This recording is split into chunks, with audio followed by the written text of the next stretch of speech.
سورہ تکویر. سورہ تکویر کا تعارف. مقام نزول. سورہ تکویر مکہ مکرمہ میں نازل ہوئی ہے. آیات، کلمات اور حروف کی تعداد. اس سورت میں 1 رکوع، 29 آیتیں، 104 کلمے اور 530 حروف ہیں. تکویر نام رکھنے کی وجہ. تکویر کا معنی ہے لپیٹنا، اور اس سورت کا یہ نام اس کی پہلی آیت میں مذکور لفظ کورت سے ماخوذ ہے. سورہ تکویر کے بارے میں حدیث. حضرت عبداللہ ابن عمر رضی اللہ تعالی عنہما سے روایت ہے، رسول کریم صلی اللہ تعالی علیہ وآلہ وسلم نے ارشاد فرمایا، جسے یہ پسند ہو کہ وہ قیامت کے دن کو ایسا دیکھے گویا کہ وہ نظر کے سامنے ہے، تو اسے چاہیے کہ وہ سورہ اذا الشمس کورت اور سورہ اذا السماء فطرت اور سورہ اذا السماء انشقت پڑھے. سورہ تکویر کے مضامین. اس سورت کا مرکزی مضمون یہ ہے کہ اس میں قیامت کے احوال بیان کیے گئے ہیں اور قرآن مجید کے اللہ تعالیٰ کا کلام ہونے کو ثابت کیا گیا ہے، اور اس میں یہ مضامین بیان کیے گئے ہیں. نمبر 1، اس سورت کی ابتدائی 13 آیات میں قیامت کے چند ہولناک امور بیان کر کے فرمایا گیا کہ جب یہ چیزیں واقع ہوں گی تو اس وقت ہر جان کو معلوم ہو جائے گا کہ وہ کون سی نیکی یا بدی اپنے ساتھ لے کر اللہ تعالیٰ کی بارگاہ میں حاضر ہوئی ہے. نمبر 2، الٹے اور سیدھے چلنے والوں، ستاروں، رات کے آخری حصے اور صبح کی قسم کھا کر فرمایا گیا کہ بے شک قرآن مجید عزت والے رسول حضرت جبرائیل علیہ الصلوۃ والسلام کا پہنچایا ہوا کلام ہے، نیز حضرت جبرائیل کی شان بیان کی گئی. نمبر 3، حضور پر نور صلی اللہ تعالی علیہ وسلم اور قرآن مجید پر کیے گئے کفار کے اعتراضات کا جواب دیا، اور یہ بتایا گیا کہ نبی کریم صلی اللہ تعالی علیہ وسلم غیب کی باتیں بتانے میں بخیل نہیں ہیں، اور قرآن مجید سب جہانوں کے لیے نصیحت ہے. سورہ عبس کے ساتھ مناسبت. سورہ تکویر کی اپنے سے ماں قبل سورت عبس کے ساتھ مناسبت یہ ہے کہ دونوں صورتوں میں قیامت کی ہولناکیاں اور شدتیں بیان کی گئی ہیں.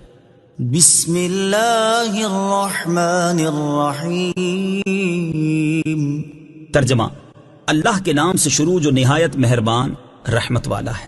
اذا الشمس کورت واذا النجوم کدرت واذا الجبال سیرت واذا العشار عطلت واذا الوحوش حشرت وَإِذَا الْبِحَارُ سُجِّرَتْ وَإِذَا النُّفُوسُ زُوِّجَتْ وَإِذَا الْمَوْءُودَةُ سُئِلَتْ بِأَيِّ ذَنبٍ قُتِلَتْ وَإِذَا الصُّحُفُ نُشِرَتْ وَإِذَا السَّمَاءُ كُشِطَتْ وَإِذَا الْجَحِيمُ سُعِّرَتْ وَإِذَا الْجَنَّةُ أُزْلِفَتْ عَلِمَتْ نَفْسٌ مَّا أَحْضَرَتْ. ترجمہ: جب سورج کو لپیٹ دیا جائے گا، اور جب تارے جھڑ پڑیں گے، اور جب پہاڑ چلائے جائیں گے، اور جب 10 ماہ کی حاملہ اونٹنیاں چھوٹی پھریں گی، اور جب وحشی جانور جمع کیے جائیں گے، اور جب سمندر سلگائے جائیں گے، اور جب جانوں کو جوڑا جائے گا، اور جب زندہ دفن کی گئی لڑکی سے پوچھا جائے گا کس خطا کی وجہ سے اسے قتل کیا گیا، اور جب نامہ اعمال کھولے جائیں گے، اور جب آسمان کھینچ لیا جائے گا، اور جب جہنم بھڑکائی جائے گی، اور جب جنت قریب لائی جائے گی، ہر جان کو معلوم ہو جائے گا جو حاضر لائی. اذا الشمس کورت، جب سورج کو لپیٹ دیا جائے گا. تفسیر صراط الجنان میں ہے، اس سورت کی ابتدائی 14 آیات میں 12 چیزوں کو ذکر کیا گیا ہے. نمبر 1، جب سورج کے نور کو زائل کر دیا جائے گا. نمبر 2، جب ستارے جھڑ کر بارش کی طرح آسمان سے زمین پر گر پڑیں گے اور کوئی ستارہ اپنی جگہ پر باقی نہ رہے گا. نمبر 3، جب پہاڑ چلائے جائیں گے اور غبار کی طرح ہوا میں اڑتے پھریں گے. نمبر 4، جب وہ اونٹنیاں جن کے حمل کو 10 مہینے گزر چکے ہوں گے اور ان کا دودھ نکالنے کا وقت قریب آ گیا ہوگا، آزاد پھریں گی کہ ان کو نہ کوئی چرانے والا ہوگا اور نہ ان کا کوئی نگران ہوگا. اس دن کی دہشت اور ہولناکی کا یہ عالم ہوگا، اور لوگ اپنے حال میں ایسے مبتلا ہوں گے کہ ان اونٹنیوں کی پرواہ کرنے والا کوئی نہ ہوگا.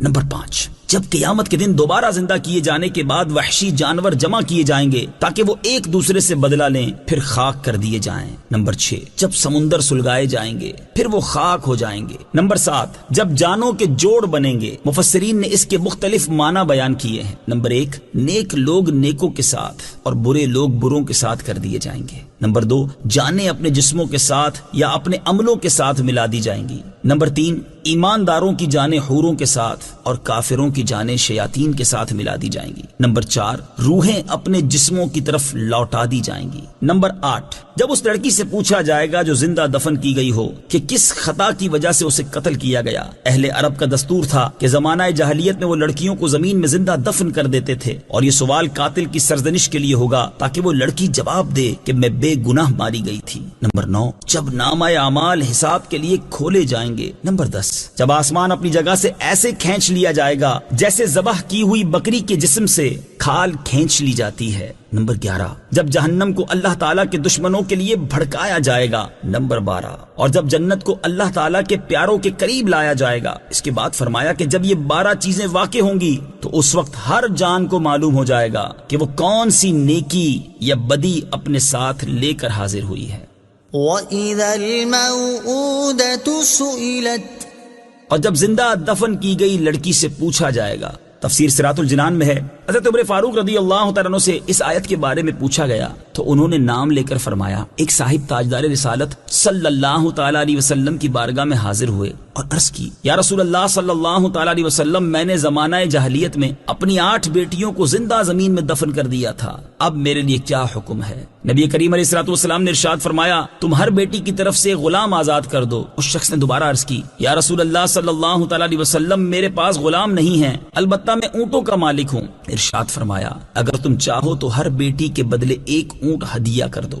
بیٹیوں سے متعلق دین اسلام کا عظیم کارنامہ، یہ دین اسلام کا ہی عظیم کارنامہ ہے جس نے بیٹیوں کو اپنے لیے بدنامی کا باعث سمجھ کر زمین میں زندہ دفن کر دینے والے لوگوں کو اس انسانیت کش ظلم کا احساس دلایا، اور ان لوگوں کی نظروں میں بیٹی کی عزت اور وقار قائم کیا، اور بیٹیوں کے فضائل بیان کر کے معاشرے میں برسوں سے جاری اس دردناک عمل کا خاتمہ کر دیا۔ اس سے معلوم ہوا کہ اسلام عورتوں پر ظلم نہیں کرتا بلکہ انہیں ہر طرح کے ظلم سے بچاتا ہے، چاہے وہ ظلم ان کی ناحق زندگی ختم کر کے کیا جائے یا ان کی عزت و ناموس اور ان کے جسم کے ساتھ کھیل کر یا ان کے جسم کی نمائش کروا کر کیا جائے۔ اس سے ان لوگوں کو اپنے طرز عمل پر غور کرنا چاہیے جو عورت کے بارے میں دین اسلام کے احکامات کو اس کے اوپر ظلم قرار دیتے ہیں۔ چادر و چار دیواری کو عورت کے حق میں ناانصافی کہتے ہیں، اور روشن خیالی اور نام نہاد تہذیب و تمدن کے نام پر عورت کو شرم و حیا سے عاری کرنے میں اسلام کی شان سمجھتے ہیں۔ وَإِذَا الْجَحِيمُ سُعِّرَتْ، اور جب جہنم کو بھڑکایا جائے گا۔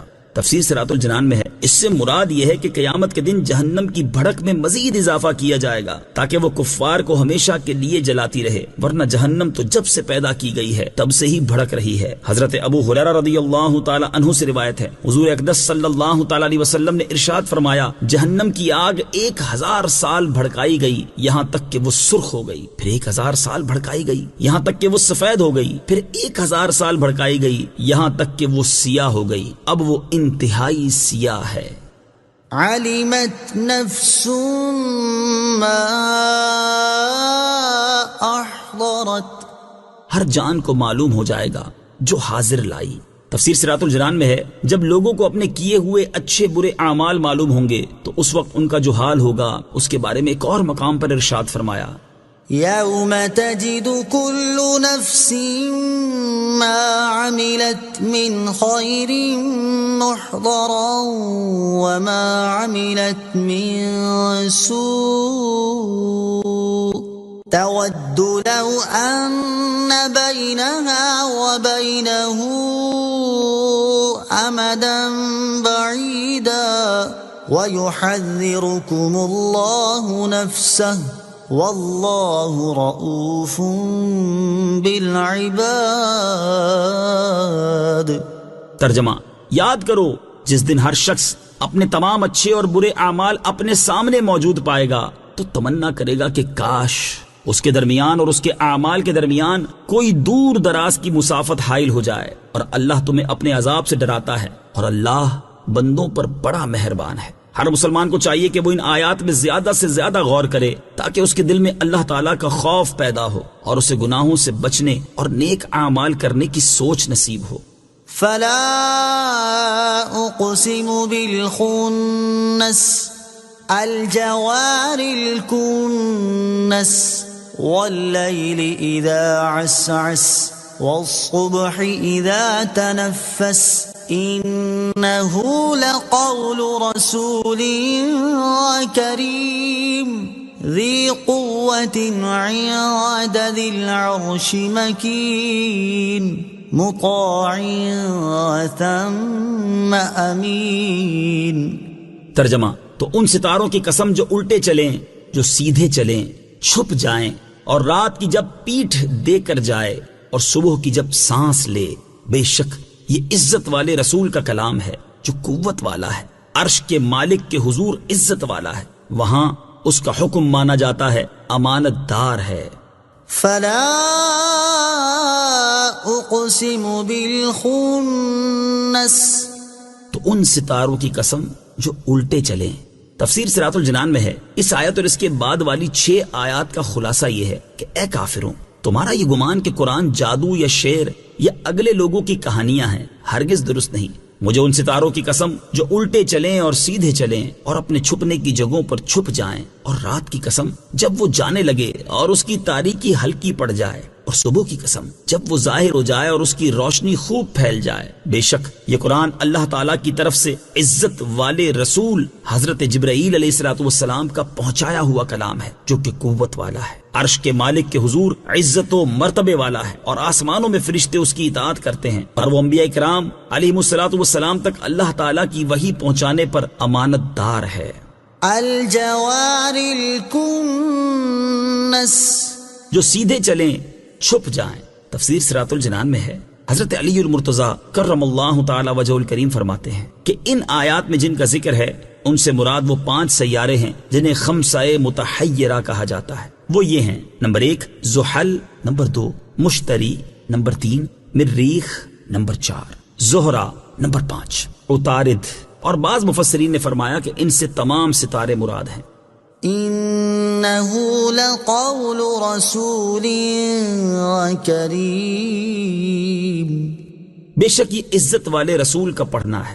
تفسیر صراط الجنان میں ہے، جمہور مفسرین کے نزدیک اس آیت میں رسول کریم سے مراد حضرت جبرائیل علیہ السلام ہیں۔ البتہ بعض مفسرین نے یہ کہا ہے کہ یہاں رسول کریم سے مراد حضور پرنور صلی اللہ تعالی علیہ وآلہ وسلم ہے، جیسا کہ علامہ ابو الحسن علی بن محمد ماوردی رحمت اللہ تعالی علیہ فرماتے ہیں۔ اس آیت میں مذکور رسول کریم کے بارے میں 2 قول ہیں۔ ایک قول یہ ہے کہ اس سے مراد حضرت جبرائیل علیہ السلام ہے، اور دوسرا قول یہ ہے کہ اس سے مراد رسول اللہ صلی اللہ تعالی علیہ وسلم ہے۔ اور علامہ ابو حیان محمد بن یوسف اندلسی رحمت اللہ تعالی فرماتے ہیں، جمہور مفسرین کے نزدیک اس آیت میں رسول کریم سے حضرت جبرائیل علیہ السلام مراد ہیں، اور بعض مفسرین کے نزدیک اس سے مراد حضور اقدس صلی اللہ تعالی علیہ وسلم ہیں۔ اور علامہ قاضی ایاز رحمت اللہ تعالی شفا شریف میں فرماتے ہیں، حضرت علی بن عیسیٰ رحمت اللہ تعالی فرماتے ہیں اس آیت میں رسول کریم سے مراد نبی اکرم صلی اللہ تعالی علیہ وسلم ہیں۔ اس قول کے مطابق اس کے بعد والی آیات میں مذکور اوصاف نبی کریم علیہ السلام کے ہیں، اور ان کے علاوہ مفسرین فرماتے ہیں کہ یہاں رسول کریم سے مراد حضرت جبرائیل علیہ السلام ہے۔ اس صورت میں اگلی آیات میں مذکور اوصاف حضرت جبرائیل علیہ السلام کے ہوں گے۔ ذی قوہ، جو قوت والا ہے۔ تفسیر صراط الجنان میں ہے، حضرت جبرائیل علیہ السلام کی قوت کا یہ عالم ہے کہ انہوں نے حضرت لوط علیہ السلام کی قوم کی بستیاں جڑ سے اکھاڑ کر اپنے پروں پر رکھ لیں اور انہیں آسمان کی بلندی تک اٹھا کر پلٹ دیا۔ ایک مرتبہ ابلیس کو بیت المقدس کی سرزمین پر ایک وادی میں حضرت عیسیٰ علیہ السلام سے کلام کرتے ہوئے دیکھا تو اسے ایک پھونک مار کر ہند کے دور دراز پہاڑوں میں پھینک دیا۔ ایک چیخ مار کر حضرت صالح علیہ السلام کی قوم کے دلوں کو پھاڑ دیا اور وہ اس چیخ سے ہلاک ہو گئے۔ ان کی طاقت کا یہ حال تھا کہ پلک جھپکنے میں آسمان سے زمین پر تشریف لاتے اور پھر زمین سے آسمان پر پہنچ جاتے۔ حضور اقدس صلی اللہ تعالی علیہ وسلم کی طاقت۔ اب سرکار دو عالم صلی اللہ تعالی علیہ وسلم کی طاقت اور قوت کی کچھ جھلک ملاحظہ ہو۔ چنانچہ قرآن پاک کے بارے میں اللہ تعالیٰ نے ارشاد فرمایا، لو انزلنا هذا القرآن على جبل لرأيته خاشعا متصدعا من خشية الله۔ ترجمہ، اگر ہم یہ قرآن کسی پہاڑ پر اتارتے تو ضرور تم اسے جھکا ہوا اللہ کے خوف سے پاش پاش دیکھتے. اور اپنے حبیب علیہ الصلوۃ والسلام کے بارے میں ارشاد فرمایا إنا نحن نزلنا عليك القرآن تنزيلا. ترجمہ: اے حبیب، بے شک ہم نے تم پر تھوڑا تھوڑا کر کے قرآن اتارا. حضرت موسیٰ علیہ الصلوۃ والسلام نے اللہ تعالیٰ سے اپنا دیدار کروانے کی دعا کی تو اللہ تعالیٰ نے ان سے فرمایا لا تراني ولكن انظر إلى الجبل فإن استقر مكانه فسوف تراني فلما تجلى ربه للجبل جعله دكا وخر موسى صعقا. ترجمہ: تو مجھے ہرگز نہ دیکھ سکے گا، البتہ اس پہاڑ کی طرف دیکھ، یہ اگر اپنی جگہ پر ٹھہرا رہا تو ان قریب تو مجھے دیکھ لے گا. پھر جب اس کے رب نے پہاڑ پر اپنا نور چمکایا تو اسے پاش پاش کر دیا اور موسیٰ بے ہوش ہو کر گر گئے. اور اپنے حبیب علیہ الصلوۃ والسلام کے بارے میں ارشاد فرمایا وَهُوَ بِالْأُفُقِ الْأَعْلَى ثُمَّ دَنَا فَتَدَلَّى فَكَانَ قَابَ قَوْسَيْنِ أَوْ أَدْنَى فَأَوْحَى إِلَى عَبْدِهِ مَا أَوْحَى مَا كَذَبَ الْفُؤَادُ مَا رَأَى أَفَتُمَارُونَهُ عَلَى مَا يَرَى وَلَقَدْ رَآهُ نَزْلَةً أُخْرَى عِندَ سِدْرَةِ الْمُنتَهَى عندها جنة المأوى إذ يغشى السدرة ما يغشى ما زاغ البصر وما طغى. ترجمہ: اس حال میں کہ وہ آسمان کے سب سے بلند کنارے پر تھے، پھر وہ جلوہ قریب ہوا، پھر اور زیادہ قریب ہو گیا تو 2 کمانوں کے برابر بلکہ اس سے بھی کم فاصلہ رہ گیا. پھر اس نے اپنے بندے کو وحی فرمائی جو اس نے وحی فرمائی. دل نے جھوٹ نہ کہا جو دیکھا. تو کیا تم ان سے ان کے دیکھے ہوئے پر جھگڑتے ہو؟ اور انہوں نے تو وہ جلوہ 2 بار دیکھا. سدرۃ المنتہا کے پاس اس کے پاس جنت الماوا ہے. جب سدرہ پر چھا رہا تھا جو چھا رہا تھا، آنکھ نہ کسی طرف پھری اور نہ حد سے بڑھی. ان آیات سے معلوم ہوا کہ اللہ تعالیٰ نے تمام مخلوق سے زیادہ اپنے حبیب علیہ الصلوۃ والسلام کو طاقت اور قوت عطا فرمائی ہے. عند ذی العرش مکین، عرش کے مالک کے حضور عزت والا ہے. تفسیر صراط الجنان میں ہے حضرت جبریل علیہ الصلوۃ والسلام کو اللہ تعالیٰ کی بارگاہ میں جو عزت، مقام اور مرتبہ حاصل ہے وہ کسی اور فرشتے کے پاس نہیں. بارگاہ رب قدیر عز و جل میں مقام حبیب صلی اللہ تعالی علیہ وسلم. اب یہاں اللہ تعالیٰ کی بارگاہ میں اس کے حبیب صلی اللہ تعالی علیہ وسلم کی عزت، مقام اور مرتبے کے بے شمار پہلوؤں میں سے 5 پہلو ملاحظہ ہوں. نمبر 1، اللہ تعالیٰ نے قرآن پاک میں جہاں بھی اپنے حبیب صلی اللہ تعالی علیہ وسلم سے خطاب کیا تو حضور اقدس صلی اللہ تعالی علیہ وسلم کے نام سے نہیں بلکہ اوصاف اور القاب سے یاد کیا. نمبر 2، اللہ تعالیٰ نے قرآن پاک میں کئی مقامات پر مدینہ منورہ کے یہودیوں اور مکہ مکرمہ کے مشرکین کے اس جاہلانہ گفتگو کا رد کرنے کے لیے اسے نقل کیا جو وہ اللہ تعالیٰ کے حبیب صلی اللہ تعالی علیہ وسلم کے بارے میں کرتے تھے. لیکن ان گستاخوں کی اس بے ادبانہ ندا کا کہ نام لے کر حضور کو پکارتے اسے نقل کرنے کے طور پر بھی ذکر نہ کیا. ہاں، جہاں انہوں نے وصف کریم سے ندا کی تھی اگرچہ ان کے گمان میں مذاق اڑانے کے طور پر تھی، اسے قرآن کریم میں نقل کیا گیا. نمبر 3، اللہ تعالیٰ نے قرآن پاک میں اپنے حبیب صلی اللہ تعالی علیہ وسلم کے شہر کی قسم، ان کی باتوں کی قسم، ان کے زمانے کی قسم اور ان کی جان کی قسم بیان فرمائی. یہ وہ مقام ہے جو اللہ تعالیٰ کی بارگاہ میں آپ کے سوا کسی اور کو حاصل نہیں. جبھی تو امام اہل سنت لکھتے ہیں وہ خدا نے ہے مرتبہ تجھ کو دیا، نہ کسی کو ملے نہ کسی کو ملا، کہ کلام مجید نے کھائی شہا، تیرے شہر و کلام و بقا کی قسم. نمبر 4، دیگر انبیاء کرام علیہ الصلوۃ والسلام سے کفار نے جو جاہلانہ اور بےہودہ گفتگو کی اس کا جواب ان انبیاء کرام نے ہی اپنے حلم اور فضل کے لائق دیا. لیکن جب اللہ تعالیٰ کے حبیب صلی اللہ تعالی علیہ وسلم کی شان میں کفار نے زبان درازی کی تو اس کا جواب خود رب تعالیٰ نے دیا. نمبر 5، نبی کریم علیہ الصلوۃ والسلام کو یہ پسند تھا کہ خانہ کعبہ قبلہ ہو جائے، اور ایک دن اس امید پر آسمان کی طرف بار بار دیکھا کہ قبلے کی تبدیلی کا حکم آ جائے، تو اللہ تعالیٰ نے ارشاد فرمایا قد نرى تقلب وجهك في السماء فلنولينك قبلة ترضاها فول وجهك شطر المسجد الحرام۔ ترجمہ، ہم تمہارے چہرے کا آسمان کی طرف بار بار اٹھنا دیکھ رہے ہیں، تو ضرور ہم تمہیں اس قبلے کی طرف پھیر دیں گے جس میں تمہاری خوشی ہے، تو ابھی اپنا چہرہ مسجد حرام کی طرف پھیر دو۔ الغرض، اللہ تبارک و تعالیٰ کی بارگاہ میں تاجدار رسالت صلی اللہ تعالیٰ علیہ وسلم کو جو مقام اور مرتبہ حاصل ہے اسے مکمل طور پر بیان نہیں کیا جا سکتا۔ شاہ عبدالعزیز محدث دہلوی رحمت اللہ تعالی علیہ کیا خوب فرماتے ہیں، یا صاحب الجمال و یا سید البشر من وجهک المنیر لقد نور القبر لا يمكن الثناء كما كان حقه بعد از خدا بزرگ توئی قصہ مختصر۔ اور اعلیٰ حضرت امام احمد رضا خان علیہ رحمت الرحمان فرماتے ہیں، تیرے تو وصف عیب تناہی سے ہیں بری، حیران ہوں میرے شاہ میں کیا کیا کہوں تجھے، کہہ لے گی سب کچھ ان کے ثناخواں کی خاموشی، چپ ہو رہا ہے کہہ کے کہ میں کیا کیا کہوں تجھے، لیکن رضا نے ختم سخن اس پہ کر دیا، خالق کا بندہ خلق کا آقا کہوں تجھے۔ مطاع ثم، وہاں اس کا حکم مانا جاتا ہے۔ تفسیر صراط الجنان میں ہے، آسمان میں فرشتے حضرت جبرائیل علیہ الصلوۃ والسلام کی اطاعت کرتے ہیں، جیسے معراج کی رات ان کے کہنے پر فرشتوں نے آسمان کے دروازے کھول دیے اور جنت کے خازن نے جنت کے دروازے کھول دیے۔ یہ تو حضرت جبرائیل علیہ الصلوۃ والسلام کی اطاعت کا حال ہے، اور اللہ تعالیٰ اپنے حبیب صلی اللہ تعالی علیہ وسلم کی اطاعت کے بارے میں ارشاد فرماتا ہے، من يطع الرسول فقد اطاع اللہ، جس نے رسول کا حکم مانا بے شک اس نے اللہ کا حکم مانا۔ جبکہ حضرت جبرائیل علیہ السلام کے لیے کہیں نہیں فرمایا کہ ان کی اطاعت اللہ تعالیٰ کی اطاعت ہے۔ امین، امانت دار ہے۔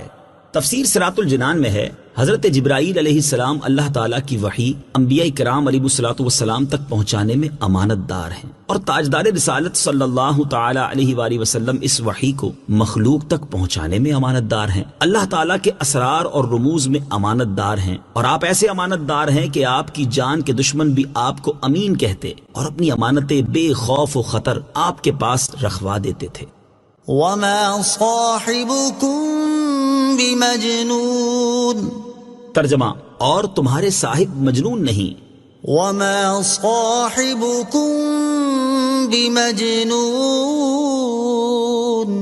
اور تمہارے صاحب مجنون نہیں۔ تفسیر صراط الجنان میں ہے، یہ بھی اس سے پہلی آیات میں مذکور قسم کا جواب ہے کہ کفار مکہ جو میرے حبیب صلی اللہ تعالی علیہ وآلہ وسلم کو مجنون کہتے ہیں، ایسا ہرگز نہیں ہے۔ اس سے اللہ تعالیٰ کی بارگاہ میں حضور اقدس صلی اللہ تعالی علیہ وآلہ وسلم کا مقام و مرتبہ معلوم ہوا کہ رسول کریم صلی اللہ تعالی علیہ وآلہ وسلم کی شان میں گستاخی کفار نے کی، اور ان کی گستاخی کا جواب خود رب تعالیٰ نے دیا۔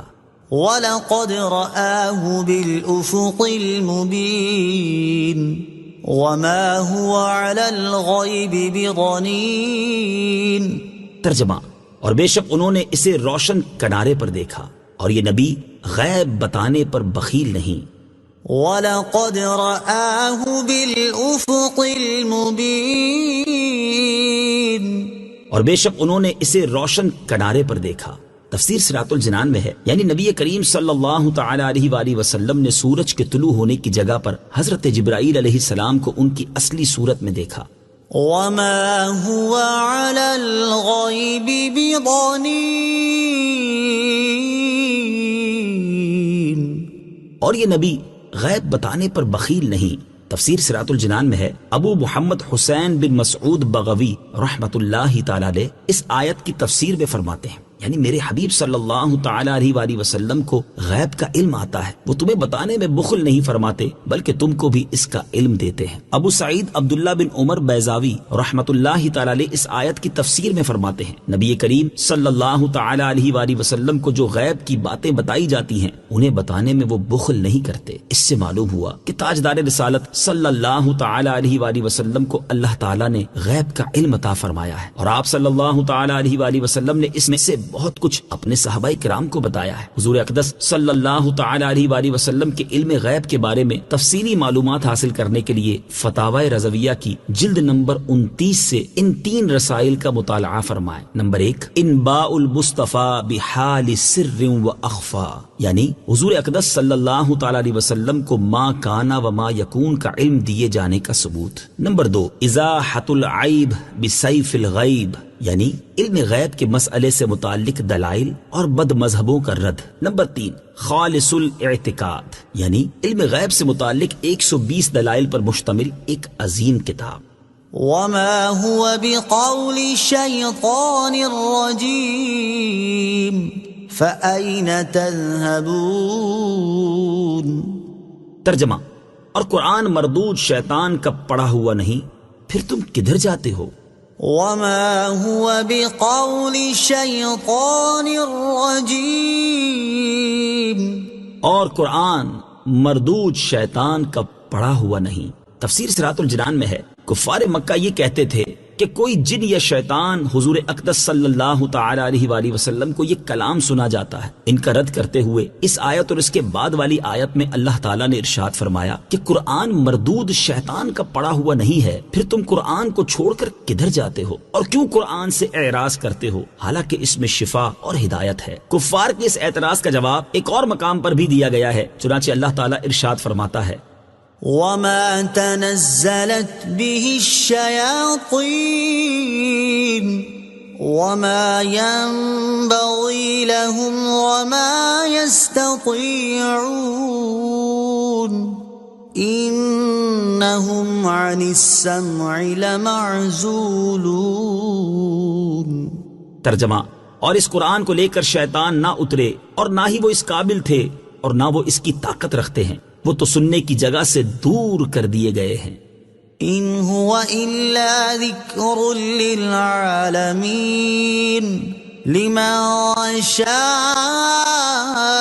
منکم ان یستقیم وما تشاءون الا ان یشاء اللہ رب العالمین۔ ترجمہ، وہ تو سارے جہان کے لیے نصیحت ہی ہے، اس کے لیے جو تم میں سیدھا ہونا چاہے، اور تم کچھ نہیں چاہ سکتے مگر یہ کہ اللہ چاہے جو سارے جہانوں کا رب ہے۔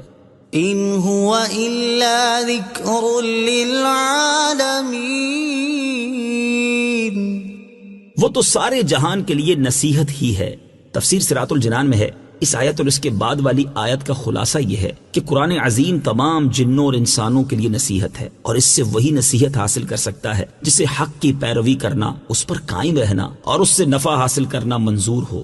وما تشاءون الا ان يشاء اللہ، اور تم کچھ نہیں چاہ سکتے مگر یہ کہ اللہ چاہے۔ تفسیر صراط الجنان میں ہے، یعنی تم اللہ تعالیٰ کے چاہے بغیر کچھ چاہ بھی نہیں سکتے، تمہارا ارادہ اور چاہنا اللہ تعالیٰ کے ارادے کے تابع ہے۔ آیت، وما تشاءون الا ان يشاء اللہ سے معلوم ہونے والے مسائل۔ اس آیت سے 4 مسئلے معلوم ہوئے۔ نمبر 1، انسان اپنے اختیاری کام میں مختار ہے۔ نمبر 2، انسان کا اختیار مستقل نہیں بلکہ اللہ تعالیٰ کی مشیت کے تابع ہے۔ نمبر 3، دنیا کا ہر کام اللہ تعالیٰ کی مشیت اور ارادے سے ہے مگر اس کی پسندیدگی سے نہیں۔ نمبر 4، اللہ تعالیٰ بندے کے ہر کام کا ارادہ فرماتا ہے مگر اسے برے کام کی رغبت یا مشورہ نہیں دیتا بلکہ اس سے منع فرماتا ہے۔ برے کاموں کی رغبت ابلیس لعین دیتا ہے۔ صدق اللہ العظیم۔